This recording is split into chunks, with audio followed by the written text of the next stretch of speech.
The newsday continues here on One News Now. I'm Riza Diaz. Interior Secretary Benhar Abalos is calling on LGUs to monitor the enforcement of health protocols in their jurisdictions. This is after the Health Department projected over 10,000 daily COVID cases by October. Abalos says the projection is a clear warning for LGUs to be vigilant of any spike in COVID-19 infections. The Health Department previously noted that while there is a slight increase in hospital admissions of severe and critical COVID-19 cases, the country remains at low-risk classification. Senator Hontiveros has filed a resolution to look into the Commission on Higher Education's scholarship program. Hontiveros told Radyo 5 that the CHED has nearly 7 billion pesos in questionable releases under its UniFast program. The senator cited an audit report which states that scholarship grants are either released late or have not been received at all by beneficiaries. Ilan po sa nakita nating mga suspicious transactions ay mga overpayments at saka mga double reimbursements. Di umano hindi nakararating or kung ipinaaabot, wala namang mga dokumentong nagpapatunay. We'll be back with more stories after the break. Keep it here on One News.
The report. Juliana and Dolores still diligently write their personal details for recording at the Civil Registry of Malolos City Hall. Juliana is 68 years old while Dolores just turned 65 in April. They're now within the mandatory retirement age of 65 based on the law. But the Malolos local government still allowed them to work as contractual employees. Parang hinahanap pa din po ang trabaho. Kaya pa. Nakakakota, more than quota pa nga po eh. This is also the sentiment of the City Hall's oldest employee, Nanay Luningning. She is already 72 years old but can still keep up with younger colleagues in her duty as a social worker. Ito yung kalakasan ko sa palagay ko. Lalo akong pagka masigla, lalo akong sisigla pagka nagtatrabaho ako. Sabi ko nga, kahit ba't naman ako pagre-retire, di hihina lang ako. The city government of Malolos is also planning to hire employees from the vulnerable sector, including persons with disabilities and solo parents. The Senior Citizen Party List is likewise pushing to enact a law removing the mandatory age of retirement and give anyone from age 65 and up the opportunity to work if they still can. This after the National Economic Development Authority encouraged employers to consider hiring people of old age. Our practices, our regulations have to evolve and respond with changing times. The life expectancy has been increasing in many societies, including us. Employers have no qualms about the arrangement, but they think it's more practical to implement this for top-level posts. In a country where there are less jobs than are available, pabayaan mo naman yung talagang pabayaan mo naman yung productive na siyang magtrabaho. Senior citizen rights advocate attorney Romy Macalintal also welcomed the measure. Dapat lang sigurong gawin ay maging optional o voluntary on the part of the retiring person. At saka isa pa, depende rin yan doon sa medical condition niya. Dahil sa baka naman may mga medical condition, ay kung may medical condition ay hindi naman pwedeng pigilan ang employer na sila ay bigyan ng mandatory retirement. The Department of Labor and Employment will begin consultations on the proposal. Labor Secretary Benny Laguesma says he has no problem removing the mandatory age of retirement. However, the department will have to thoroughly review the matter and consider its impact to both workers and employers. Alam din po natin na mayroong batas na nagsasabing non-discrimination with respect to age. So, dapat po i-harmonize nang sa ganon yung mga gustong mag-invest sa ating bansa. For News 5, Mon Gualvez, we are One News.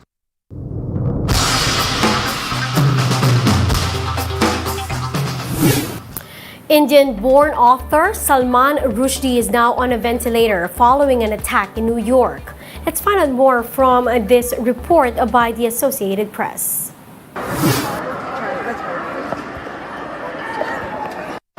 Back here at the amphitheater, there were about 2,500 people waiting to hear Salman Rushdie speak. He had just walked onto the stage, was still being introduced less than a minute before the event began, after the event began, and a man rushed from this audience up onto the stage and started punching or stabbing. It wasn't quite clear, but there was clearly some sort of blood or red liquid going in many directions. A collective sigh of shock from the audience, many of whom are here to, contemplate the problems of the world. It has been a fatwa, an order for him to be killed on his life for many, many decades now. We're waiting to hear from authorities what his status is and what prompted this brazen, senseless, and very scary attack. I can tell you that the pounding that he took on that stage has reverberated amongst the people who were there in attendance, amongst this really quaint, community, and is now reverberating, unfortunately, throughout the country and throughout the world. Let's now take a quick look at today's other top stories. Agriculture Undersecretary Leocadio Sebastian has resigned from his post after supposedly signing off on a sugar importation order which the palace deemed illegal. Malacanang has since launched an extensive probe into the incident to identify the persons behind the unauthorized sugar import order. FIVOX Chief Renato Soliduma has been appointed as Secretary of the Department of Science and Technology. Soliduma has been with the DOST for over 38 years and has served as Undersecretary for Disaster Risk Reduction and Climate Change Adaptation in 2017. And oil companies expect a rollback in pump prices of up to 2 pesos for diesel and less than 1 peso for gasoline. And those are the top stories of the hour. Join us later at 1:30 in the afternoon as we continue to monitor the day's biggest stories. You can also catch One News on Signal Play app. Register for a free account now, www.signalplay.com, and stream One News live anytime, anywhere. I'm Riza Diaz. Mask on, wash hands, and stay safe, Philippines. We are One News.